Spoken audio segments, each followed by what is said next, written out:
लेकिन इसका मतलब ये नहीं ना कि पति गलत कर रहा है तो हम किसी दूसरे के साथ रंगरलियां मनाएंगे। समझिए ना, हम तो कहेंगे कि नहीं पढ़ाया जाए वही अच्छा। रहा है कि कुछ लोग मतलब अपने बहू को जहाँ पढ़ा रही थी वो सब रिटर्निंग मतलब कर रहे हैं कि नहीं।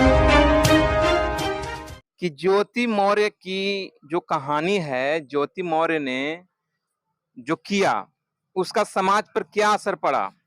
समाज पर बहुत गंदा असर पड़ा है सर जी। ज्योति मौर्य के देख के जितने भी पति लोग हैं अपनी पत्नी को जहाँ जहाँ पढ़ रहे थे सबको उसी अंदाज से देखने लगे और नाम कटवा के बुला लिए सबको। बुला लिए सर। बहुत गलत है। और समाज में इसका इतना गंदा असर पड़ा न है कि आने वाला पीढ़ी पर भी इसका पड़ सकता है। समझ गए ना सर जी। जैसा संस्कार में पले थे बढ़े थे आन के उनके ससुराल में 10 से 12 साल 13 साल रहे तो उस समय उनको कुछ नहीं बुझाया था कि हमारे 2 गो 3 गो बाल बच्चा है, हमारा बाल बच्चा के भविष्य पर का असर पड़ेगा। सबसे ज्यादा तो बाल बच्चा के भविष्य पर असर पड़ेगा है। कहीं भी स्कूल कॉलेज में पढ़ने जाएंगे तब यही ना ज्योति मौर्य की बेटी है, बताइए कौन कैसे वो पढ़ेगी, उसका तो पूरा भविष्य खराब हो जाएगा है। बताइए तो।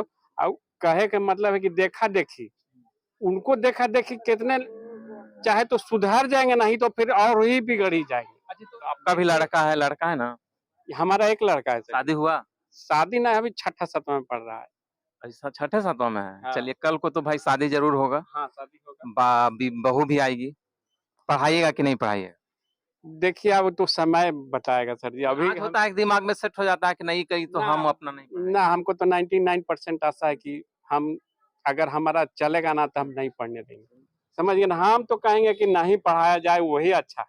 नहीं पढ़ाया जाए। नहीं पढ़ाया जाए वही अच्छा है। वैसे तो हमारे पहले के समाज बड़े आपकी बुजुर्ग तरफ क्या है। करते थे, अपना बेटी बहू के घर से निकलने नहीं देते थे कि नहीं, रोड के किनारे घर नहीं बनाते थे कि आने जाने वाला लोग देखेगा। जो बड़ा बुजुर्ग के वही आप कीजिएगा। हाँ हम तो वही करेंगे। इसको रूढ़िवादी सोच कहते हैं। अब जो समझिए, रूढ़िवादी समझिए या इस पे आप अटल हैं एकदम। समझिए। हाँ आप जी? देखिए समाज में इतना गलत अवधारणा हो गया है कि लोग इसको सही भी मान लिए हैं कि हमारे साथ भी ऐसा होगा।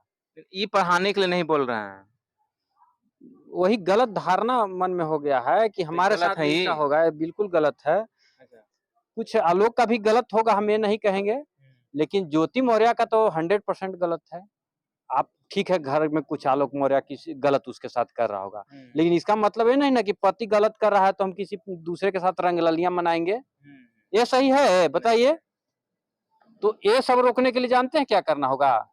सरकार को एक कानून बनाना होगा कि जो पत्नी शादी होने के बाद इसका नौकरी हो जाता है, खास करके शादी होने के बाद, जो शादी के पहले नौकरी हुआ था तो भाई तू अपना बाप के बदौलत नौकरी ली है, लेकिन शादी के बाद जिस पत्नी का नौकरी होता है और अगर वो पत्नी पति से संतुष्ट नहीं है, अगर जो पति को छोड़ना चाहती है तो उसका जितना भी कमाई होगा उसका आधा हिस्सा सीधे पति के खाता में आना चाहिए। ज्योति मौर्य अच्छा कदम तो नहीं उठाई, उसको अगर इतना ही इंसल्ट महसूस कर रही थी अपने आप को कि मेरे हस्बैंड ऐसे हैं तो उसको रिजाइन करवा के अपना घर में बैठाते, अपने एसडीएम बने रहते। लेकिन इस धर्म को निभाना चाहिए था।